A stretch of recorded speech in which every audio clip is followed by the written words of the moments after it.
Hi friends, இன்றைக்கி சூப்பரான ஒரு ஸ்வீட் ரெசிபி தான் பார்க்க போகிறோம். இது double coloured sweet recipe.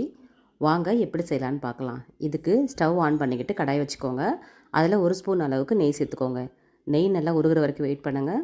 உருகினதுக்கப்புறமா measuring கப்பில் 1/4 கப் அளவுக்கு காய்ச்சின பால் சேர்த்துக்கோங்க. சேர்த்துக்கிட்டு நல்லா கொதி வர வரைக்கும் வெயிட் பண்ணுவோம். இப்போது மெஷரிங் கப்பால் 1 கப் அளவுக்கு பால் பவுடர் சேர்த்துக்கலாம். சேர்த்துக்கிட்டு நல்லா கலந்து விட்டுருங்க. பால் பவுடரோடு நல்லா மிக்ஸ் ஆகிற மாதிரி நல்லா கலந்து விட்டுருங்க. இப்போ பாருங்கள், இந்த மாதிரி கன்சிஸ்டன்சியில் நம்மளுக்கு கிடைக்கும். இந்த டைமில் நம்ம 1/2 கப் அளவுக்கு சர்க்கரை சேர்த்துக்கலாம். சர்க்கரை பொடி பண்ணி சேர்க்கணுன்னு அவசியம் இல்லைங்க, அப்படியே சேர்த்துக்கலாம். சேர்த்ததுக்கப்புறமா இதை மாதிரி கலந்து விடுங்க. கொஞ்சம் நேரம் கழித்து நல்லா மெல்ட் ஆகிட்டு வரும். அது வரைக்கும் நல்லா மிக்ஸ் பண்ணி விடுங்க. இந்த மாதிரி மெல்ட் ஆனதுக்கப்புறமா சர்க்கரை முழுமையாக கரைஞ்சிருக்கோங்க. இந்த டைமில் நம்ம பொடி பண்ணி வச்சுருக்க 2 ஏலக்காவை சேர்த்துக்கலாம். சேர்த்துக்கிட்டு நல்லா கலந்து விடுங்க. இந்த ஸ்டேஜில் தேவைப்பட்டால் 1 ஸ்பூன் அளவுக்கு நெய் சேர்த்துக்கோங்க. நான் சேர்க்காம தான் செஞ்சுருக்கேன். இப்போ ரெடி ஆகிடுச்சிங்க. இதை இறக்கி வச்சுட்டு இந்த மாதிரி ஒரு கிண்ணத்தில் ஒரு 1/2 கிண்ணம் அளவுக்கு தண்ணி எடுத்துகிட்டு நல்லா கொதிக்க விடுங்க. அது அப்படியே கொதிச்சிட்டு இருக்கட்டும். இந்த கேப்பில் 2 டைரி மில்க் பாக்கெட் எடுத்து கட் பண்ணி அது உள்ளே இருக்கிற சாக்லேட் எடுத்து நம்ம ஏற்கனவே தண்ணி கொதிக்க வச்சுருக்கிற கிண்ணத்தை விட சின்ன கிண்ணத்தில் இதை சேர்த்துக்கணும். பாருங்கள், இந்த அளவுக்கு நல்லா ஃப்ரீஸ் ஆகிருக்கு. இது நல்லா உடச்சி சேர்த்துக்கோங்க. நம்ம எடுத்துக்கிற பால் பவுடர் அளவுக்கு இந்த 5 ரூபா பாக்கெட் கரெக்டாக இருக்குங்க. தேவைப்பட்டால் இன்னும் கொஞ்சம் சின்னதாக ஒரு பாக்கெட் எடுத்து அதையும் பிரித்து இதோட சேர்த்துக்கலாம். சேர்த்துக்கிட்டு தண்ணி கொதிச்சிட்ருக்கிற கிண்ணத்தில் இதை அப்படியே ப்ளேஸ் பண்ணிடலாம். பாருங்கள், இந்த மாதிரி வச்சுருங்க. இப்போ அந்த ஆவி பட்டு சாக்லேட் நல்லா மெல்ட் ஆக ஆரம்பிக்கும். இந்த அளவுக்கு மெல்ட் ஆனால் போதுங்க, ரொம்ப ஆகணும்னு அவசியம் இல்லை. இதை நம்ம அப்படியே இறக்கி வச்சுட்டு ஏற்கனவே நம்ம ரெடி பண்ணி வச்சுருக்க பால்கோவா பார்க்கலாம். பால்கோவா கொஞ்சம் கெட்டியாகிடுச்சு. இதில் பாதி அளவு பிரிச்சுக்கிட்டு இதை அப்படியே ஒரு பவுலில் எடுத்து வச்சுருங்க. கரெக்டாக பாதி அளவுக்காக பிரிச்சுக்கோங்க. இது அப்படியே இருக்கட்டும். இப்போது கடாயில் இருக்கிற பால்கோவை எடுத்து அடுப்பில் வச்சு லோ ஃப்ளேமில் வச்சுக்கிட்டு நம்ம மெல்ட் பண்ண சாக்லேட்டு இதில் சேர்த்துக்கலாம். பாருங்கள், நல்ல ப்ரௌன் கலராக இருக்குது. இப்போ இந்த பால்கோவாவோட இதை நல்லா மிக்ஸ் பண்ணி விட்டுடலாம். மிக்ஸ் பண்ணி அந்த பால்கோவாவை சாக்லேட் பால்கோவாவை மாற்ற போகிறோம். நான் 5 ரூபா பாக்கெட் தாங்க யூஸ் பண்ணியிருக்கிறேன். உங்களுக்கு தேவைப்பட்டுச்சுன்னா பார் சாக்லேட்டோ அப்படி இல்லைனாக்கா பவுடர் சாக்லேட்டோ வாங்கி கூட நீங்கள் மிக்ஸ் பண்ணிக்கலாம், நல்லாவே வரும். இப்போ நல்லா மிக்ஸ் பண்ணி விடுங்க. நல்லா எல்லாமே ஒன்றோட ஒன்று கலந்துட்டு சூப்பரான கன்சிஸ்டன்சிக்கு வந்துடும். பார்க்குறதுக்கே ரொம்ப ப்ரௌன் கலராக சூப்பராக இருக்கும். பாருங்கள், இந்த மாதிரி நல்லா ஷைனிங் ஆகிட்டு வரும். அந்த ஸ்டேஜில் நம்ம இதை இறக்கிடலாம். பாருங்கள், எந்த அளவுக்கு அருமையாக இருக்குது பாருங்கள். இப்போது கிண்ணத்தில் எடுத்து வச்ச பாதி பால்கோவா ஒயிட் கலர் இருக்குது இல்லைங்களா, அதை குட்டி குட்டி உருண்டைகளை நம்ம உருட்டிக்கலாம். அதுக்கு முன்னாடி கடாயில் இருக்கிற பால்கோவா பாருங்கள், நல்லா கெட்டிப்பட்டு சூப்பராக வந்திருக்கு. இப்போது உள்ளங்கையில் கொஞ்சமாக நெய் சேர்த்துக்கிட்டு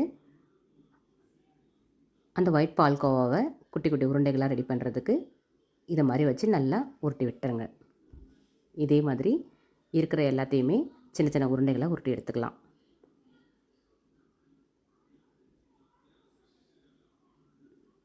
இப்போது எல்லாத்தையுமே உருட்டி எடுத்துட்டோம். மொத்தம் 13 பால்ஸ் வந்துருக்கு நம்மளுக்கு.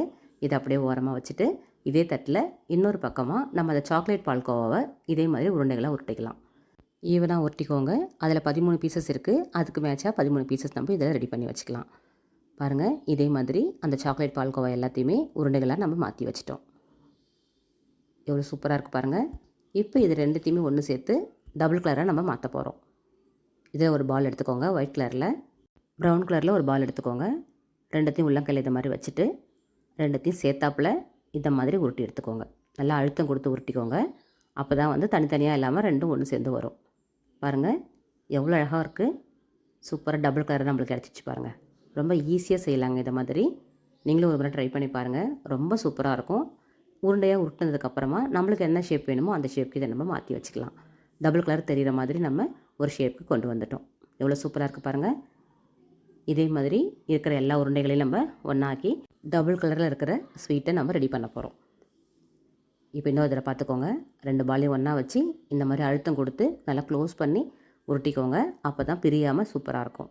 நீங்கள் எந்த ஷேப்புக்கு மாற்றினாலும் அந்த 2 கலரும் தெரிகிற மாதிரி பார்த்துக்கோங்க. அப்போ தான் பார்க்குறதுக்கு ரொம்ப அழகாக இருக்கும். அருமையான டபுள் கலரில் பால்கோவா ரெடி பண்ணிட்டோம்.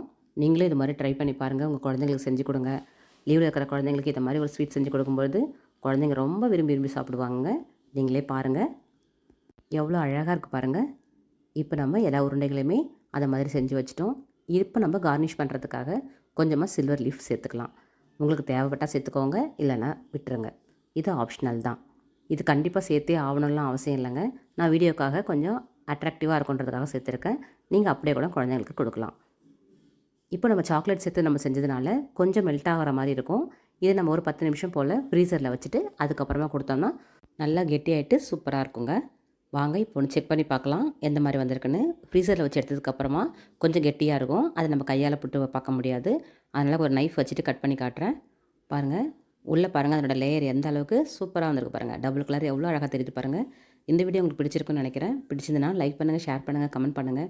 மறக்காமல் சப்ஸ்கிரைப் பண்ணாதவங்க சப்ஸ்கிரைப் பண்ணி சப்போர்ட் பண்ணுங்கள். எங்களோட வீடியோஸ் எல்லாத்தையும் டைம் இருக்கும்போது பாருங்கள். பார்த்துட்டு பிடிச்சிருந்தனா லைக் பண்ணுங்கள். தேங்க்யூ.